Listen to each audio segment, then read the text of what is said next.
pagi hari ini kita akan berbincang-bincang dalam tema pengembangan kawasan dan potensi hortikultura di Kabupaten Tanah Laut. Dan kami ingatkan di awal, saudara pendengar, kami menunggu suara Anda di 0811 5012 304. Baik, ya, yang pertama kita ingin membuka kembali wawasan kita terhadap ruang lingkup bidang hortikultura ini apa saja ya. Berikut akan dijelaskan oleh Pak Malik. Silahkan Pak.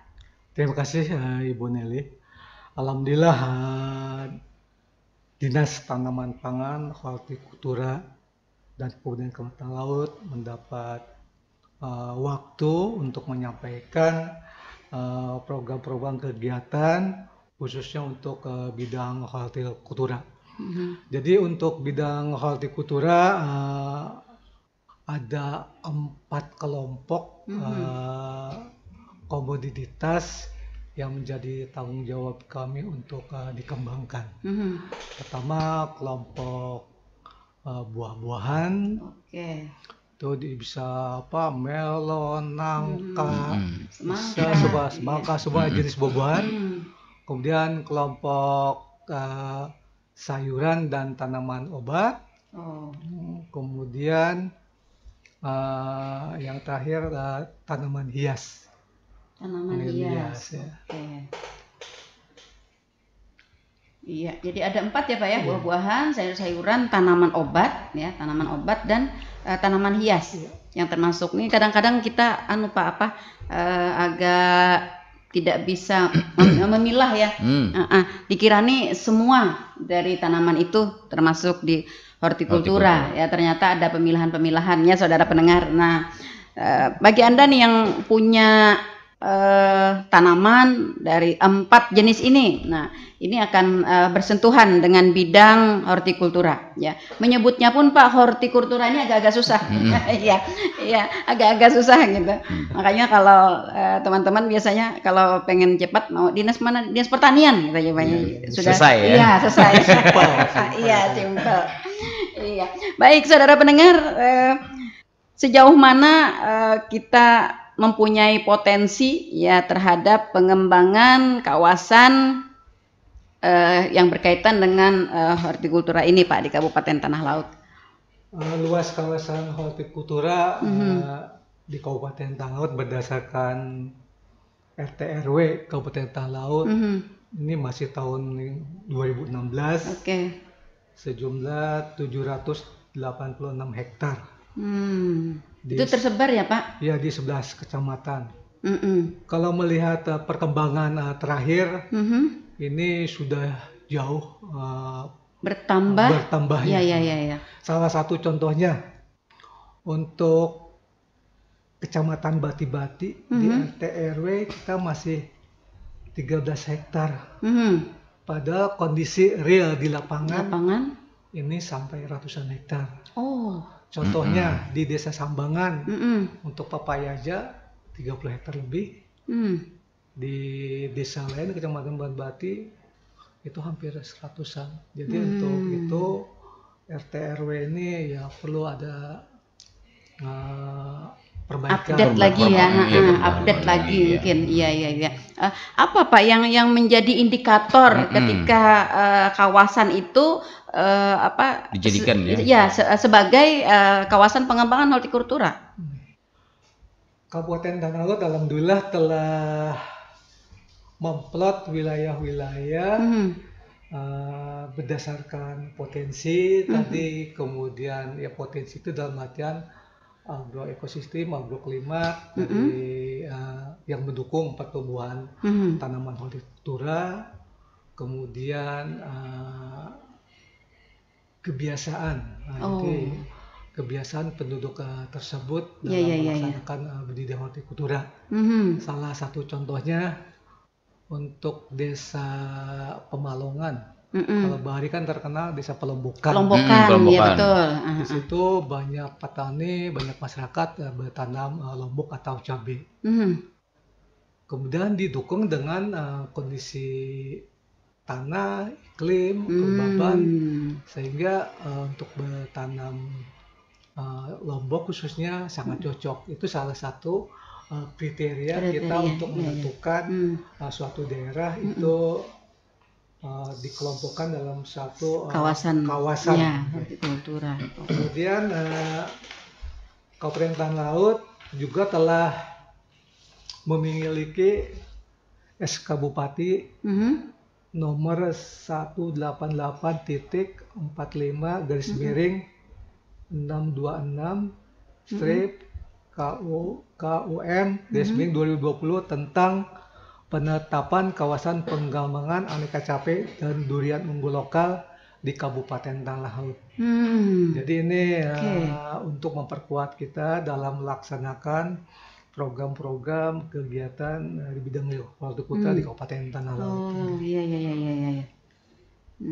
Nah, berkaitan dengan itu Pak, ketika sebuah kawasan sudah ditetapkan menjadi kawasan pengembangan hortikultura, apa yang dapat kita berikan kepada masyarakat di sekitar itu, khususnya para pelaku dari pengembangan hortikultura ini?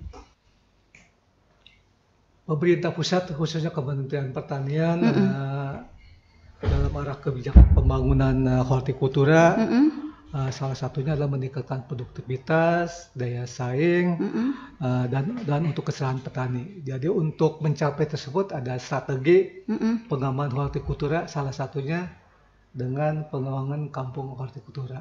Jadi dengan adanya kampung hortikultura, maka kegiatan yang dilaksanakan akan terarah, kemudian terintegrasi dari hulu ke hilir, sehingga pemerintah pusat dalam melaksanakan bantuan atau kegiatan pembangunan di daerah tidak ragu-ragu lagi. Kita sudah ada kawasan penetapan, sudah terpusat ya Pak ya di kawasan itu begitu. Sudah terarah. Iya, terarah ya, bagus. Oke. Nah, lalu kalau misalnya kawasan itu sendiri di setiap kecamatan itu berbeda-bedakah titik-titiknya atau bagaimana begitu penetapannya? Untuk tadi sudah dijelaskan di SK Bupati, mungkin tiap tahun kita ada update masalah potensi yang ditetapkan untuk setiap desa atau kecamatan. Kalau berdasarkan SK Bupati nomor 626 tahun 2020 ada 6 kecamatan di 12 desa. Jadi penetapan itu ya berdasarkan potensi, kemudian kebiasaan masyarakat untuk melaksanakan budidayanya, kemudian pangsa pasar. Jadi bagaimana antusias masyarakatnya Pak? Ini ditetapkan sebagai strategi dasar pengembangan kawasan ini. Alhamdulillah responnya sangat bagus. Salah satu contoh kita menetapkan desa Tungkaran Buah. Buah. Namanya sudah desa Tungkaran Buah. Itu salah satu desa untuk komunitas durian unggul lokal. Penghasil durian, luar biasa memang, di sana. Memang secara umum kita sudah tahu bahwa mulai dari dulu desa Tungkaran tuh terkenal dengan buah durian lokal. Jadi dengan hal itu kita menetapkan Desa Tungkaran Buah salah satu desa komunitas untuk durian unggul lokal. Selain itu daerah atau desa Tungkaran Buah merupakan salah satu jalur wisata yang terintegrasi dengan daerah wisata kita di Takisong, Batakan.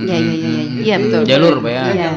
Jadi misalnya mereka mau ke Takisong atau pulang dari Takisong dapat mampir di daerah Tungkaran Buah atau daerah-daerah lain yang potensi buah unggul lokal dan bisa menikmati buah khas tanah laut itu. Iya. Betul ya. Memang terkenal daerah sana Tungkaran itu. Buah, Tungkaran Buah namanya Tungkaran Buah. Buah yang paling dikenal adalah buah duren. Saya juga jadi pengen kalau nyebut buah duren. Kalau komoditas yang lain Pak seperti sayuran, cabai itu bagaimana? Atas masyarakat menanggapi strategi pengembangan kawasan ini? Alhamdulillah responnya cukup bagus. Seperti kita ketahui tadi disampaikan bahwa pemerintah pusat akan mengucurkan kegiatan apabila daerah telah siap dengan pemetaannya, kemudian potensinya, dukungan masyarakatnya. Jadi salah satu contohnya yang kita sedang fokus untuk pengembangan hortikultura itu Kecamatan Panyipatan, itu ada Desa Batu Mulia, Sukarama, Bumi Asih. Dari hasil pemetaan sementara di poligon ya memang masih sifatnya ya kasar lah. Jadi ada 320 hektar yang dapat dikembangkan di Kecamatan Panyipatan khususnya di 3 desa tersebut. Jadi kedepannya Dinas Tanaman Pangan Hortikultura akan fokus pengembangan hortikultura di 3 desa tersebut. Oke, baik, saya ke Pak Joko. Pak Joko, koordinator POPT Tanah Laut. Apa ya yang menjadi program unggulan juga dari POPT untuk mendukung pengembangan kawasan dan potensi hortikultura di Kabupaten Tanah Laut, Pak? Rutin sebagai tugas kami juga melaksanakan kegiatan yang kebetulan selalu berdampingan Bu dengan kegiatan terutama untuk tanaman sayuran yang posisi terbanyak memang untuk sayuran. Kalau horti juga, kalau untuk buah juga ada tapi kecil gitu karena Kalimantan Selatan prioritas menjadi buah adalah jeruk.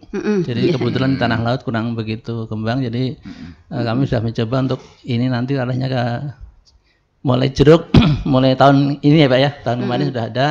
Kemudian nanti yang akan kita program kemudian adalah untuk durian karena durian Tanah Laut sudah menjadi selera tanam masyarakat. Nah ini. Oke, sebentar Pak. Yang dimaksud dengan POPT ini banyak juga yang belum tahu Pak panjangannya apa. Apa ini ya? Iya. Dulu namanya pengamat hama penyakit. Nah, pengamat hama pertama ya. Kemudian ditambah terus kemudian berganti terus kemudian menjadi pengamat hama penyakit. Sebelum pengamat juga ada petugas pengamat hama, terus kemudian pengamat hama penyakit, terus kemudian setelah jabatan fungsional turun menjadi pengendali organisme tumbuhan. Pengendali organisme. Jadi nggak jauh-jauh sama hama penyakit juga, Pak ya? Iya, sama sebenarnya. Cuma lingkupnya lebih luas sedikit. Ini. Jadi agak. Pengendali organisme ya. Pengganggu tumbuhan. Pengganggu tumbuhan. Nah, itu ya rekan dengar. Jadi tadi saya pikir tadi O-nya tuh obat gitu ya. Iya, obat penyubur tanaman saya pikir tadi. Bisa ya. Iya. Jadi mungkin para pendengar juga ada yang sama mungkin persepsinya dengan saya ya. Ternyata POP itu adalah pengendali obat pengendali organisme pengganggu tanaman. Ya, nah ini cukup luas ya Pak ya. Apa saja Pak yang sering mengganggu tanaman selain daripada ulat mungkin apa? Ini fokusnya di tanaman pangan dan hortikultura. Tanaman pangan ya. Hortikultura lebih fokus di tanaman sayuran dan buah. Jadi untuk florikultura dan parmaka mungkin hanya sebagian kecil aja. Jadi contoh sama untuk horti Bu ya. Ini horti ini kendala terbesar saat ini adalah penyakit layu ya, penyakit layu fusarium itu di samping juga kayak cabai ini kan banyak penyakit keriting. Ada keriting daunnya itu. Keriting daunnya sudah mulai banyak.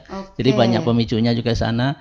Terus kemudian untuk buah juga durian biasanya cuma satu, biasanya perusak buah. Karena ada yang kayak ada ulat di dalamnya itu ya? Ya, itu perusak buah. Ini memang kan. Nah sekarang sudah mulai berkembang dengan kanker batangnya. Oh iya? Iya ada kanker batang buruk itu di beberapa lokasi memang sudah kita temukan kanker. Ini kalau untuk kemudian kalau untuk jeruk ini adalah ada 2, lalat buah dan diplodia. Diplodia itu di batang yang lubang yang nanti ranting batangnya bisa menjadi kering. Nah ya ini yang mengancam tanaman. Iya, kayak mengisap gitu ya. Iya, dia melubangi di titik tumbuhan ya, di batangnya. Bikin lubang terus kemudian keluar lendir. Ini yang ada, tapi ada yang basah, ada yang kering. Ini sangat mengganggu juga.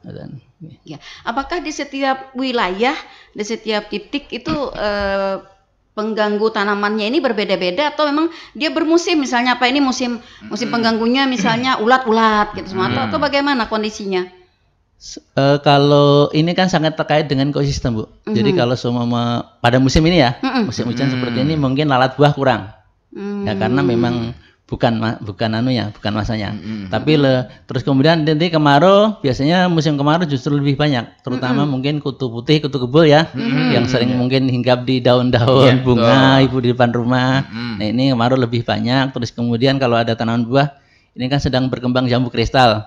Ini lalat buah juga mengancam karena memang makanya salah satu metode yang paling bagus adalah membungkus. Itu sudah buahnya. Ya, ini sudah trik sudah bagus, teknologinya sudah bagus walaupun dengan alami. Artinya kemudian penggunaan buah-buah yang segar siap makan itu sebenarnya kita minta kepada pelaku usaha untuk tidak memakai bahan kimia. Kan langsung kayak jambu, terus kemudian nanti durian mungkin ya agak peka, terus yang buah-buah yang lain ini yang lagi ngetren kan memang jambu ini. Nah ini jeruk juga kita dikurangi untuk penggunaan kimia karena ini konsumsi langsung. Nah, jadi nanti kalau kita khawatirkan ini dampaknya terhadap tubuh kan bisa dicegah gitu. Oke. Sejauh mana Pak intensitas dari POPE sendiri untuk mendampingi para petani kita? Karena kan biasanya ya para petani kita mungkin ada mungkin melihat iklan atau apa gitu. Nah, ketika pada saat tertarik gitu kan tergoda gitu akan beralih kepada kimia atau mungkin pupuk-pupuk yang mungkin belum dianjurkan begitu. Bagaimana POPE sendiri menyikapi itu? Ya ini memang jadi ibaratkan kita perang dagang. Sebenarnya yang kita kembangkan itu adalah pertanian yang ramah lingkungan. Artinya konsekuensi pertama adalah aman konsumsi. Di samping meningkatkan produksi, terus kemudian membuat produksi yang kontinu, ya, menjaga kualitas, itu aman dulu menjadi prioritas. Dan ini memang untuk stakeholder kita tidak bisa hindari pemakaian kimia, memang tidak, karena ya iklan tadi, terus kemudian datang secara door to door. Jadi kita karena tidak semua secara medis juga bisa. Jadi harus memang ada sebagian dengan kimia gitu. Oke, ada pendengar kita yang bergabung. Suara pendengar, selamat pagi. Pagi, assalamualaikum. Waalaikumsalam warahmatullahi wabarakatuh. Bu Armah apa kabar? Alhamdulillah, berapa hari nunggu Mbak Bunda lah membahas Iwan sama kan. Aduh, dia kemana aja? Ulun dibawa Ibu Nelly, dibawa Ibu Bunda ulun. Ya ke kampung buah durian, Bu. Oke. Buah duriannya kada buah, kada bisi buahan pohon durian, Bang. Oke, Bu Arma bisi buah apa aja? Ya itu ada sedikit tanam lombok pare, tapi kok kadang lomboknya itu ada lombok caplak, itu tunggu tapi di pohon itu tuh langsung hilang gitu loh, Bu ya.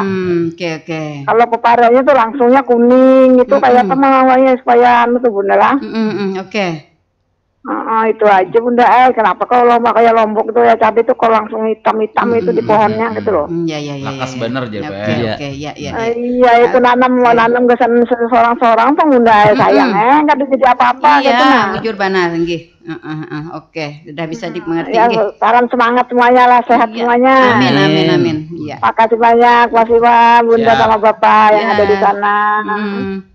Assalamualaikum. Waalaikumsalam warahmatullahi wabarakatuh. Nah ini benar Pak, kadang-kadang kita juga yang nanam mungkin secara mandiri ya, nanam secara mandiri kecil-kecilan mungkin di rumah, sering juga mengalami permasalahan-permasalahan seperti itu. Seperti salah satu yang disampaikan oleh Bu Armah, nah lombok tuh bisa langsung hirang. Nah kemudian papare katanya langsung kuning. Kalau kuning kan papare jadi masak ya.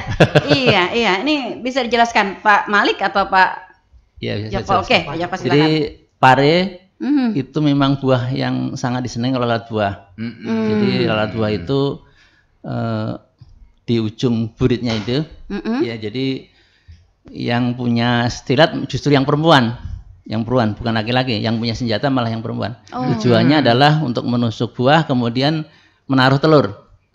Di buah itu. Ya, telur itu kemudian jangka waktu mungkin sekitar 5-7 hari mereka akan menetas, kemudian ulatnya akan berkembang di dalam. Ini ulat cucurbita, ini lalat buah.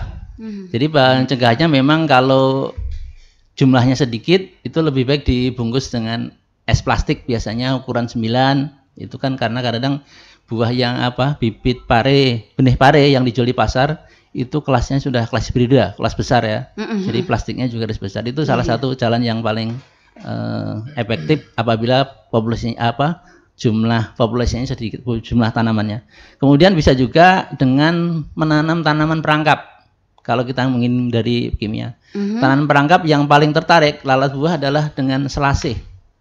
Jadi selasih itu kalau kita berkebun secara rutin, tanam selasih semua di pinggir jalan, di pinggir lahan, kebun itu, lahan itu, itu nanti selasih lalat buah biasanya terkumpul di situ, terutama pada saat sore hari atau pagi hari. Nah ini setelah terkumpul baru kita lakukan penyemprotan. Nah penyemprotan kimia yang tidak langsung ke pare itu kan tidak berdampak. Jadi cukup di selasihnya aja. Tadi. Strateginya, strateginya. Jadi tekniknya itu. Nah ini yang paling. Selasih jadi pengumpul. Jadi pengumpul.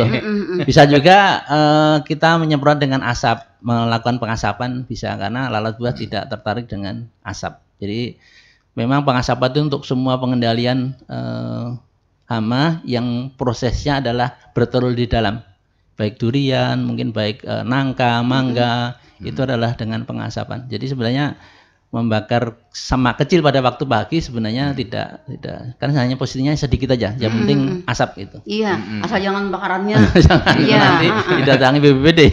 Iya, kalau bahasa Banjarnya menggalur apinya. Menggalur. Iya. Terus kemudian yang cabai, ini cabai problem bukan hanya kita, ini problem dunia memang Aktrak masih ini. Kalau kita ada yang menyebut pade, ada yang cacar buah, ada yang itu. Ini adalah jamur Coleotroticum. Ini jamur ini ditularkan oleh tanah. Ini sangat senang apabila kondisi imun tanaman sangat rendah. Jadi ini sangat menyerang pada tanaman-tanaman yang kurang subur. Itu. Terus kemudian juga peneluran melalui air lewat embun itu juga bisa. Jadi bisa. Makanya kalau posisinya kecil sebaiknya setiap habis subuh disiram aja, disiram semprot dengan air supaya meluruhkan jamur yang dibawa oleh embun. Karena jamur itu apabila sudah nempel dalam 1 jam tidak hilang, semua sempat terkena sinar matahari pagi jam-jam 6:30 itu sudah langsung timbul titik di sana. Nah ini salah satunya adalah kalau populasinya kecil lebih baik kita semprot dengan air aja, atau mungkin dengan melindungi kayak atap, mungkin kalau katakanlah 10 meter persegi mungkin tanaman campur ya nggak apa-apa. Ini modifikasi supaya pengaruh hujan tidak berpengaruh langsung terhadap tanaman cabai. Nah ini yang bisa dilakukan oleh petani yang yang ramah lingkungan. Tapi tolong Bu Rahma, cabai nutrisinya perlu memang banyak dan serapannya kecil. Jadi harus pupuknya juga harus baik pupuk organik maupun saya sarankan lebih banyak pakai pupuk organik dan pupuk mikroba yang banyak mikroba yang sekarang banyak dijual di pasar sudah mulai banyak, karena memang ini di program pemerintah dalam rangka pengamanan pangan, terus khususnya adalah sayur-sayuran itu. Oke. Baik, kita masih di suara pendengar yang sudah mengirimkan chatnya ya. Ada Pak Gapur di Sungai Riam. Nah, nanya aja Pak, bagaimana mendapatkan bibit secara cuma-cuma? Iya, atau murah dari dinas Pak. Nah, karena biasanya bibit dari dinas sudah teruji, betul ya. Seperti itu yang pertama ya. Kemudian yang kedua dari Pak Juhari di Panyipatan, bagaimana Pak, saya mau betakun hasilnya atau kualitasnya buat dikonsumsi atau dikembangkan, bagus cara ditanamkah di tanah atau melalui bioplok yang bepipa-pipa itu ya bepipa-pipa itu jadinya. Terima kasih. Hidroponik. Ya, hidroponik mungkin ya. Oke. Yang pertama nih tadi yang bibit murah, bahkan yang cuma-cuma. Iya. Oke, baik, silakan Pak Malik. Nyaman yang gratisan nih Pak. Terima kasih. Bapak siapa tadi Bu? Pak Gapur di Sungai Riam. Bapak Gapur dari Sungai Riam. Alhamdulillah Dinas Pertanian khususnya atau Dinas Pangan, Hortikultura dan dinas-dinas lain dalam menyalurkan bantuan sudah ada mekanisme yang baku lah. Semua orang sudah tahu, semua kelompok tani sudah tahu. Jadi untuk mendapat bantuan misalnya dari pemerintah daerah atau instansi lainnya ada mekanismenya. Jadi sistemnya pengajuan lewat proposal yang ditujukan ke dinas, itu Bapak dapat minta tolong bantuan kepada penyuluh setempat cara membuat proposalnya. Penyuluh pasti siap untuk membantu Bapak dalam pembuatan proposal. Nanti diketuai oleh kepala desa, kepala penyuluh, BPP, dan disampaikan ke dinas. Di sini khususnya mungkin dinas Taman Kopangan, Hortikultura dan Penggunaan. Itu mekanisme satu. Kemudian yang kedua ada yang sistemnya stock of name. Jadi apabila di dinas ada stok yang untuk dibagikan secara langsung kepada masyarakat atau kelompok organisasi lainnya, kami biasanya memberikannya secara cuma dengan tidak prosesnya lebih simpel, lebih singkat, tidak memakai proposal dari bawah ke atas. Tapi untuk sementara untuk stok opne ini kosong di dinas. Jadi kita mekanisme pertama yang kita anjurkan lewat proposal, insya Allah kami bantu, kita dorong fasilitasi baik di dana daerah, dana provinsi atau dana pusat itu. Pengajuan ini kelompok Pak atau bisa perseorangan? Pengajuan proposal ini? Kelompok bisa, kelompok. Kelompok ya. Perseorangan tidak bisa ya? Ini kalau untuk perorangan biasanya untuk sistemnya stok opneng itu, stok kalau ada stoknya apa ya? Kalau ada stoknya. Oke, jadi seperti itu ya Pak Gapur ya, dapat mendapatkan bibit yang gratis atau paling tidak yang murah ya, dengan melalui pengajuan melalui proposal ya Pak ya. Iya. Namun dengan catatan tadi harus berkelompok. Harus berkelompok ya Pak. Iya. Nanti kalau misalnya susah membuat proposalnya bisa dibantu oleh PPL setempat ya, penyuluh. Iya, penyuluh ya bertanya seperti itu. Nah, lalu untuk kelompok sendiri Pak, ada kriteria misalnya berapa orang kah atau ada plottingnya misalnya satu kelompok harus 5 orang, harus 10 orang, harus berapa, bagaimana Pak? Kelompok tani sesuai dengan mungkin ya Juknis untuk kegiatan penyuluhan pembinaan kelompok tani itu minimal ada ketua, ada wakil sekretaris bendahara, misalnya anggota 10. Jadi masing-masing jabatan tersebut yang memiliki fungsi sesuai dengan yang tertera di kelompok tani tersebut. Jadi intinya ya nggak ribet lah bola. Nggak ribet. Ya mudah-mudahan Pak Gapur sudah masuk dalam kelompok tani itu ya Pak ya. Ya insya Allah kalau petani kita, masyarakat kita banyak yang sudah masuk di kelompok tani. Kalau belum buat dulu di kelompok bola. Iya. Atau membentuk lagi, boleh nggak Pak membentuk lagi kelompok baru begitu, boleh ya? Bisa. Karena untuk mengajukan proposal untuk mengajukan proposal asal ada kegiatan usahanya dan lahan yang diusahakan. Jangan sampai kita mengajukan proposal usahanya nggak ada, lahan yang nggak ada. Baru mau nyari-nyari lahan. Baru mau akan saja. Baru mau akan. Tapi lahannya ada Pak, tapi kan karena mau cari bibit ya, jadi kosong boleh aja ya Pak ya. Bisa. Tapi lahan ada. Gitu. Iya. Oke. Seperti itu ya Pak Gapur di Batilai. Ini Pak Jawahari Pak di Panyipatan. Baik ditanam di tanah kah atau baik di pipa-pipa tuh kah yang hidroponik yang mungkin? Baik dikonsumsi ujar beliau atau dikembangkan. Ini untuk kegiatan hidroponik memang sudah lagi menjamur. Apalagi ada kegiatan program YES itu ya, pemuda milenial banyak kegiatan bertanam khususnya sayuran hidroponik. Memang kalau untuk tanaman sayuran kan awalnya itu kan di tanah. Dengan komposisi dengan unsur hara yang begitu banyak. Sekarang ditanam di media air memakai pipa-pipa. Mungkin ya untuk nutrisinya jauh berbeda. Cuma untuk selanjutnya mungkin Pak Joko bisa menambahkan terkait unsur hara yang terkandung di dalam air dan tanah. Air dan tanah. Bagaimana Pak Joko? Terima kasih. Sebenarnya teknologi budidaya hidroponik itu berkembang untuk lahan sempit. Artinya tidak hanya di lahan pekarangan, mungkin di teras seperti itu. Ya, karena di lahan lah ibaratnya. Jadi lahan 3 meter persegi bisa untuk konsumsi satu keluarga sebenarnya gitu. Tapi ada hal yang penting yang harus diperhatikan dalam budidaya hidroponik. Yang pertama, karena semua terkumpul di air, ya, Jadi persyaratan pupuk itu ada setiap pagi memang harus dicek tingkat dengan TDS ppm. Karena nanti setiap hari tanaman kan akan menyerap pupuk di dalam air kami itu. Jadi harus terkontrol. Jadi makanya petani yang mengembangkan hidroponik mereka harus punya alat TDS untuk mengukur ppm. Dan sayuran itu ada yang kisaran 1.500 sampai 2.000, ada yang di bawah 1.000. Katakanlah sawi ya, itu hanya 800. Jadi nanti ppm-nya harus di bawah 1.000 untuk sawi. Jadi harus benar-benar diperhatikan. Iya, setiap pagi harus diukur. Karena nanti pada waktu hujan mereka akan turun lagi, dan itu kita naikkan dengan penggunaan pupuk.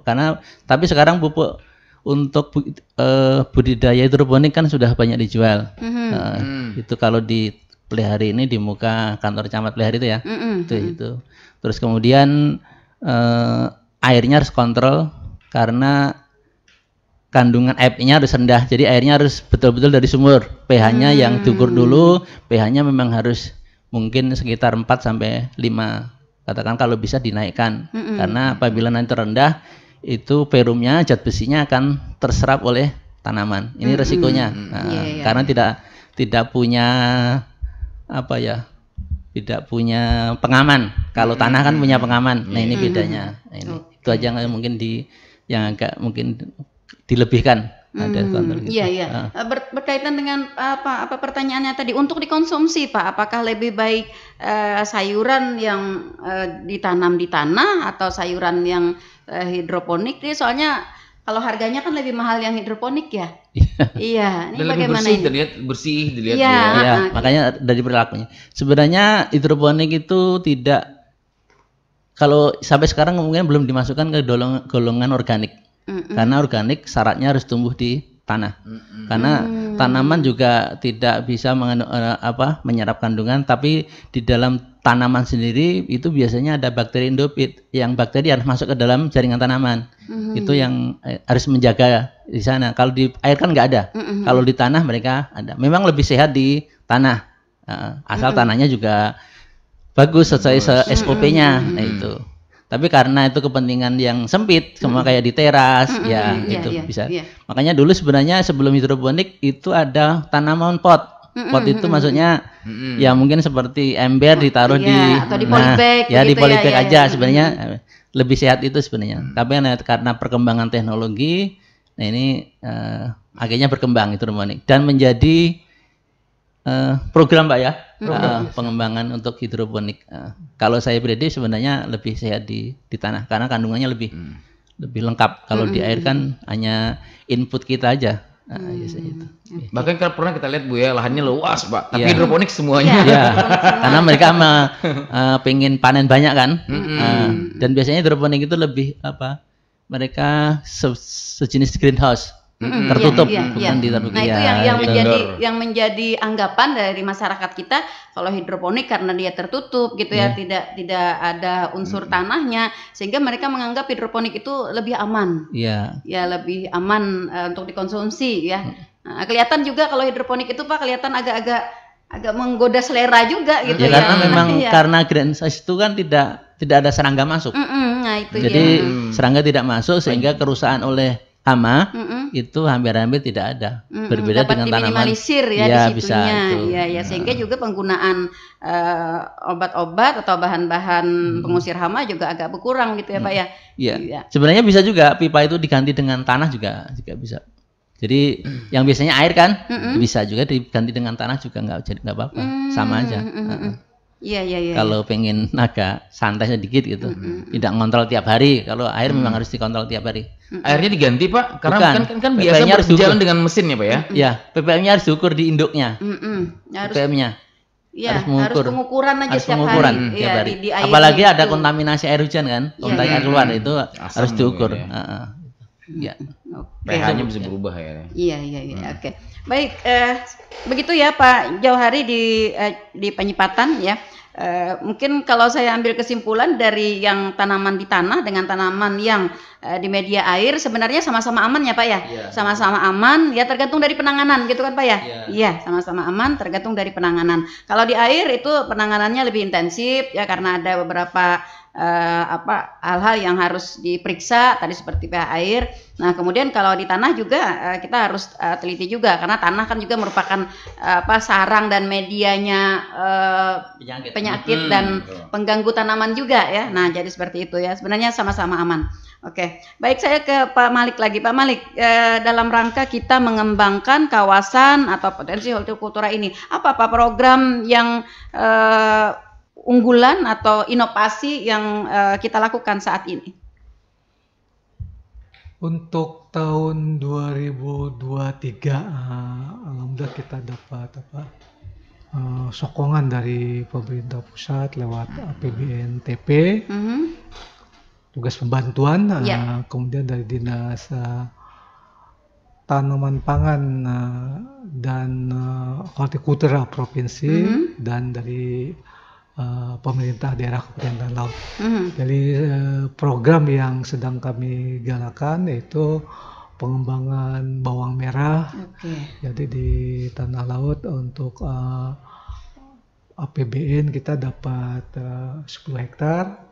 Rencananya di desa Batu Mulia, Sukarama, dan Bumi Asih. Kemudian untuk penangkaran bawang merah kita dapat kegiatan dari APBD 1 itu di Desa Ambungan dan di Desa Bawah Layong. Kemudian ada juga kegiatan pengembangan aneka cabai. Jadi kegiatan aneka cabai ini macam-macam lombok ya Pak ya? Lombok jablak, lombok rawit biasanya gitu ya? cabai besar dengan cabai kecil. Iya. Jadi untuk pengembangan aneka cabai ini baik dari APBN dan APBD 1 seluas 45 hektar, Bu. Wah, lumayan. Kemudian ada juga pengembangan tanaman buah durian seluas 15 hektar. Kemudian ada tanaman jahe seluas 10 hektar, Bu, di Desa Batu Ampar. Mungkin itu program-program yang akan kita laksanakan untuk tahun 2023 ini. Ya. Sejauh ini Pak, evaluasinya dari pengembangan kawasan dan potensi hortikultura ini, kira-kira sudah diploting nggak Pak wilayah kita yang istilahnya kita anggap sebagai wilayah yang dapat dijadikan sebagai percontohan, artinya keberhasilannya sudah di atas rata-rata begitu? Jadi untuk program pengembangan, kalau program pengembangan istilahnya kan kita mengembangkan suatu komoditas yang sifatnya baru, jadi kita kembangkan di daerah kita.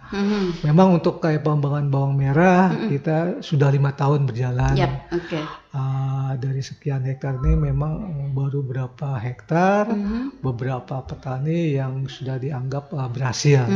Seperti untuk Desa Ambungan, Bapak Gunawan itu sudah mahir mumpuni untuk bawang merah. Kemudian untuk berapa ton Pak hasil setiap panen?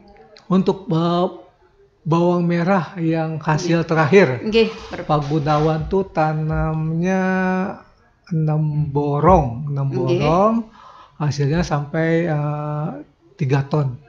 3 ton, Artinya ini untuk memenuhi kebutuhan khususnya mungkin di wilayah situ mungkin sudah terpenuhi ya Pak ya?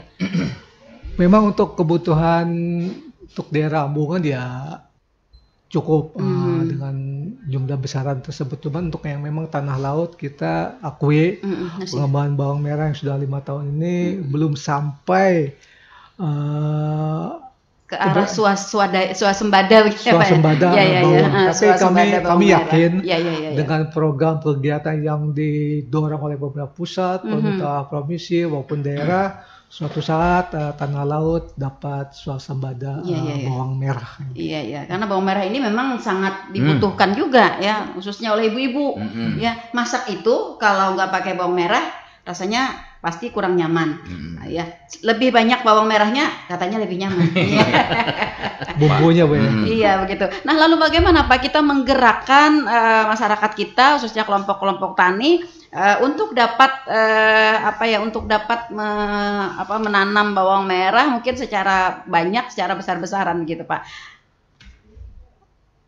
Budidaya bawang merah ini adalah budidaya tanaman sayuran yang mempunyai tingkat kesulitan, kemudian permodalan yang cukup tinggi, kemudian kondisi tanah yang harus sesuai memenuhi persyaratannya untuk begitu, bertanam bawang merah. Jadi untuk pengembangan bawang merah ini masyarakat belum mandiri, jadi tetap kita dukung, kita bantu lewat permodalan itu sarana produksinya. Kita sediakan bibit, kita sediakan sarana produksi lainnya, pupuk, obat-obatan, kemudian kita tingkatkan sumber daya manusianya, kemampuannya untuk bercocok tanam lewat pelatihan-pelatihan. Dan alhamdulillah kita didukung oleh Bapak Joko dan rekan-rekannya, petugas PUPT, kemudian dari BPT PH Provinsi untuk pengawalan dan pendampingan kegiatan budidaya bawang merah ini. Jadi petani ini tidak sendiri, pendampingan Pak ya, didampingi, dikawal.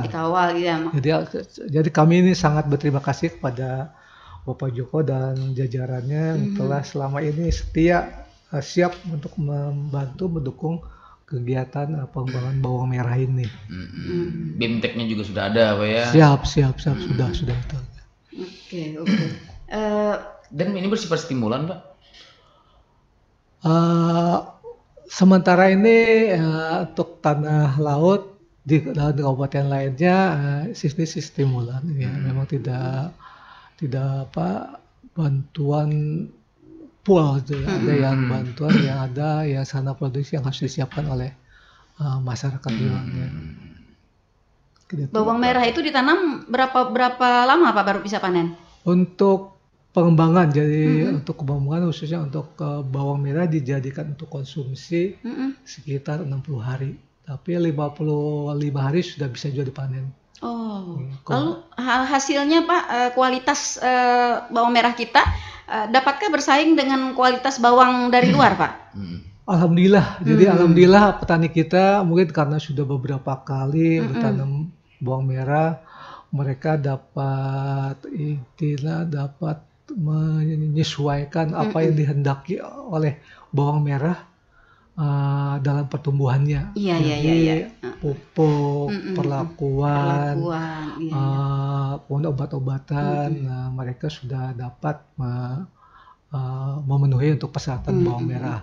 Terkait hasil, mungkin ya beberapa kali kita mengadakan panen bawang merah, itu hasilnya bagus Bu.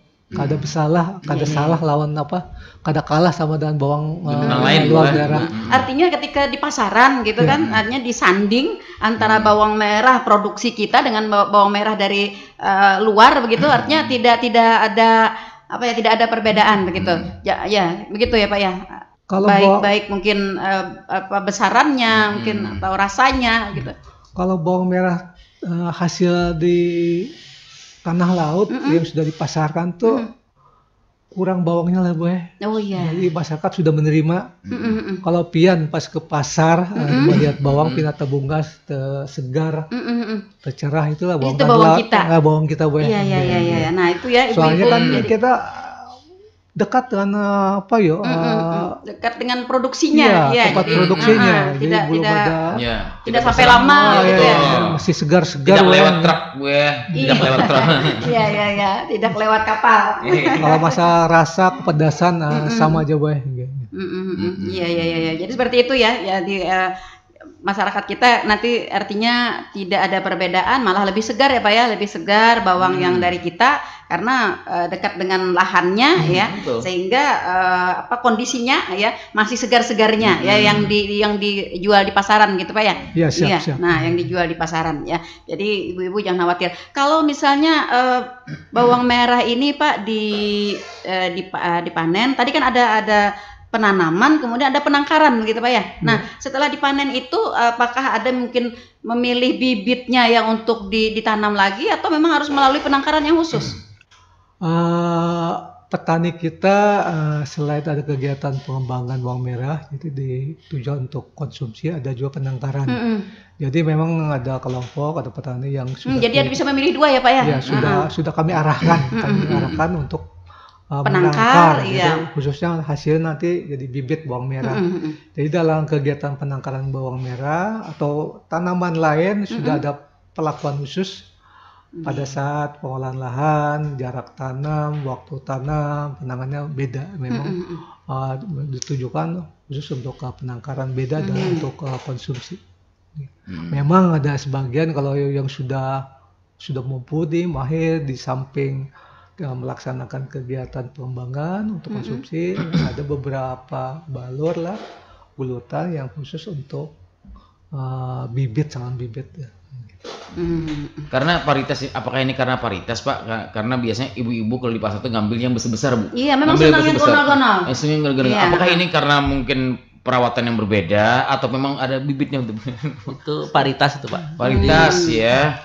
Kalau di bawang merah itu yang masuk ke tempat kita itu kan dari 2 produsen besar.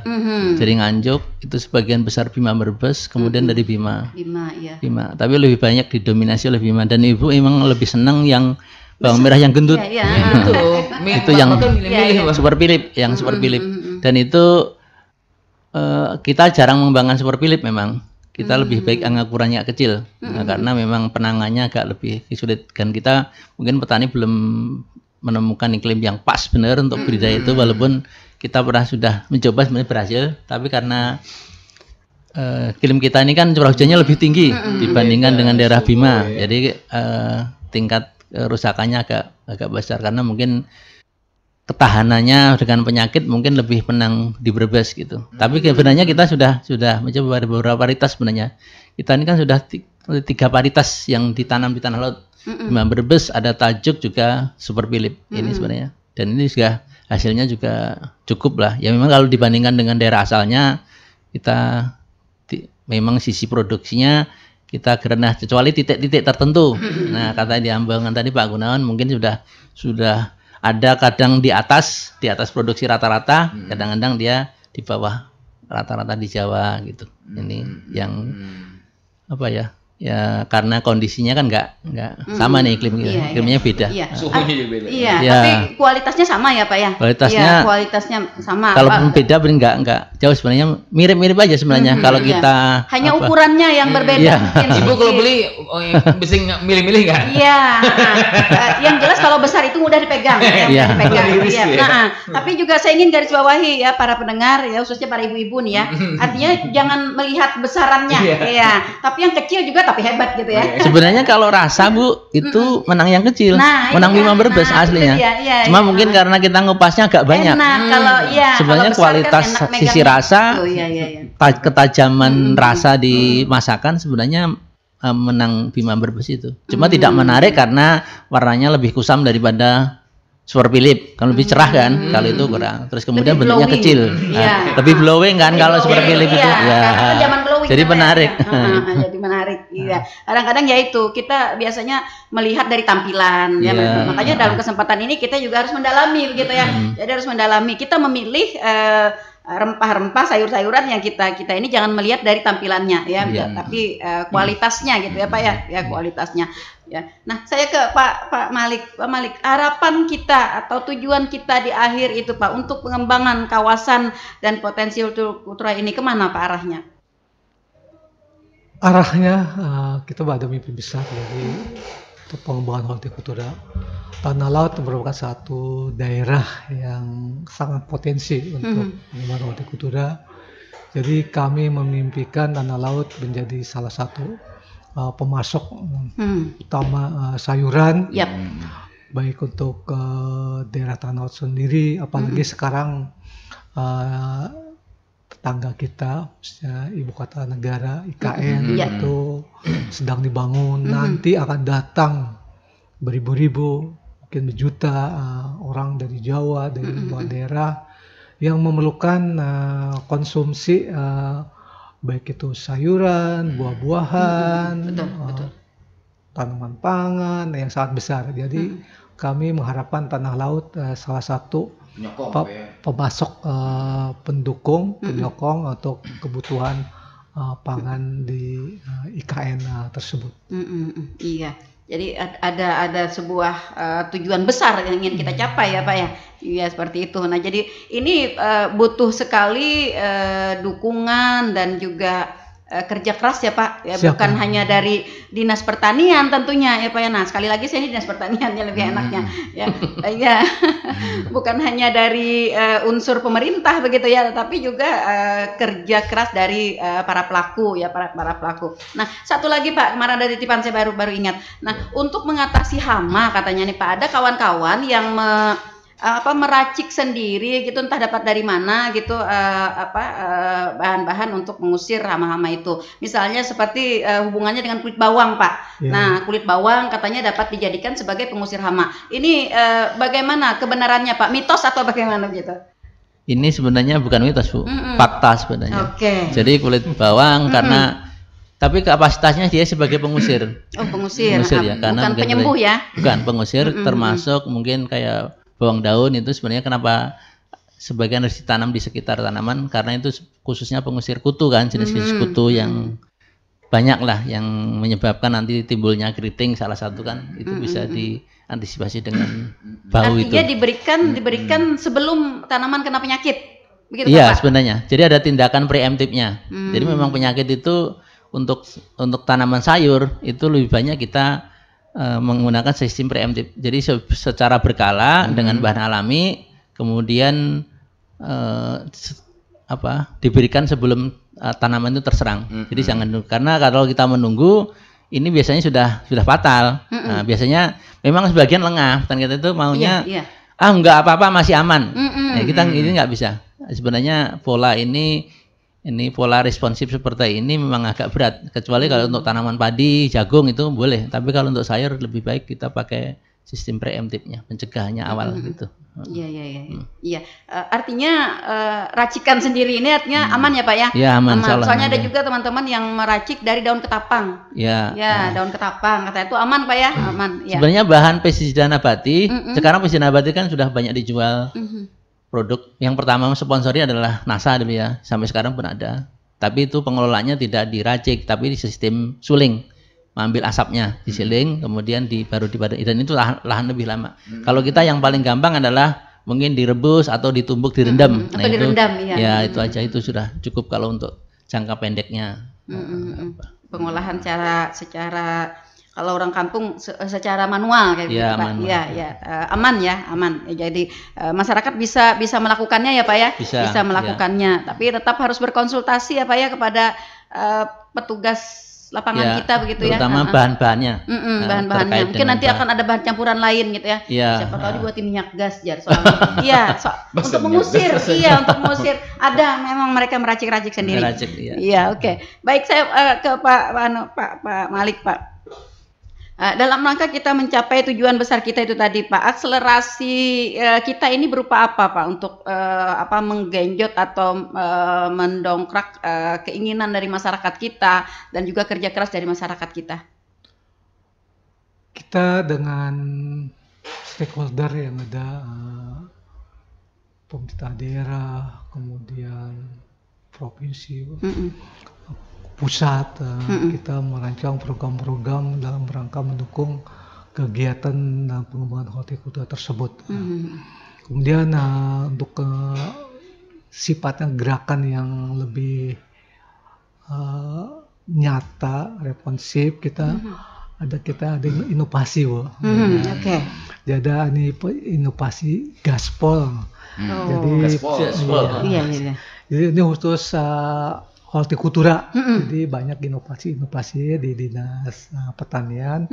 Jadi untuk di bidang hortikultura ada gaspol, gerakan serentak tanam petik olah jual.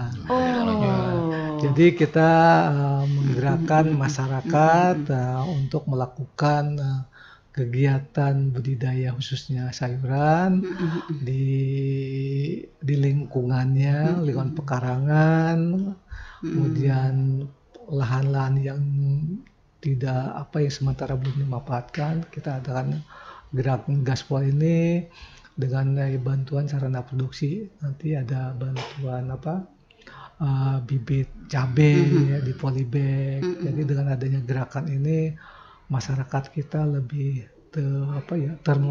termotivasi lah untuk menanam cabai, sehingga yang sekarang kita rasakan adanya inflasi oleh kenaikan kenaikan bawang merah, cabai, kenaikan harga cabai dapat tertanggulangi dengan adanya budidaya cabai di pekarangan itu lewat inovasi gaspol itu salah satunya. Iya. Artinya untuk konsumsi keluarga ya, kalau misalnya di polybag di pekarangan itu sudah mencukupi Pak ya. Cukup aja. Sudah mencukupi, kecuali memang yang Pemandes yang gancang lagi orang makan lombok. Nah,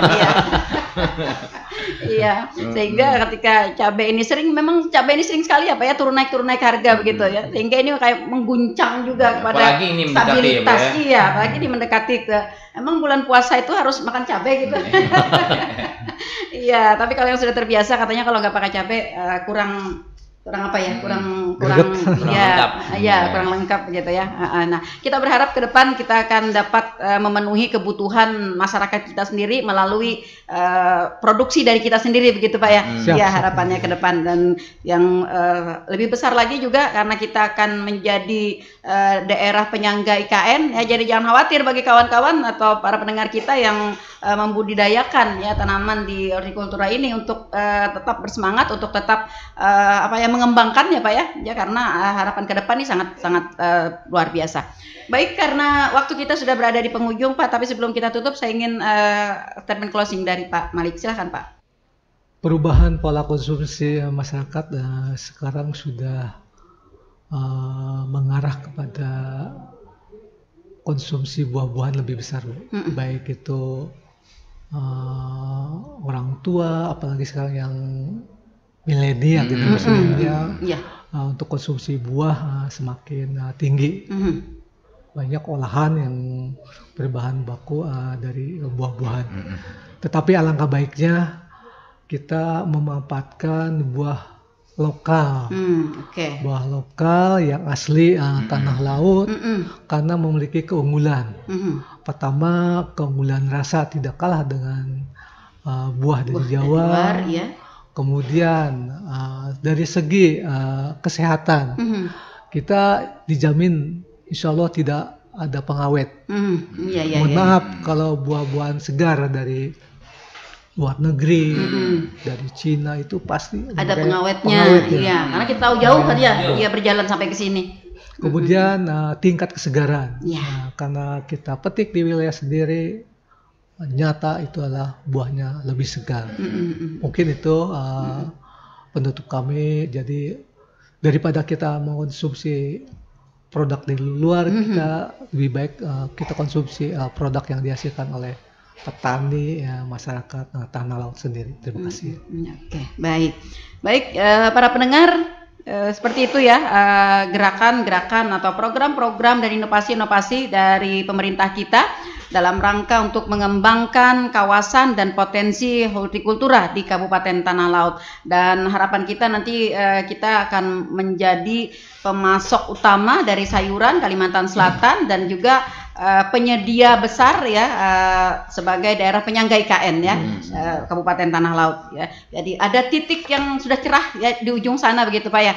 Jadi bersemangatlah bagi para pelaku ya, bagi para petani kita ya untuk tetap berada dan mengembangkan ya. Semangat ya. Iya, potensi hortikultura ini ya. Mudah-mudahan apa yang kita perbincangkan di pagi hari ini Pak lebih memberikan semangat dan peran serta bagi masyarakat kita yang mungkin aja niatnya tuh masih ada di dalam dada. Nah, hari ini setelah mendengar dan melihat potensi-potensinya, besok akan ada aktualisasinya. Amin. Ya. Siap, kami akan mendukung. Iya, dan Dinas Pertanian, khususnya pemerintah kita di Kabupaten Tanah Laut akan selalu siap untuk mendampingi ya Pak ya, untuk mendampingi para petani kita ya.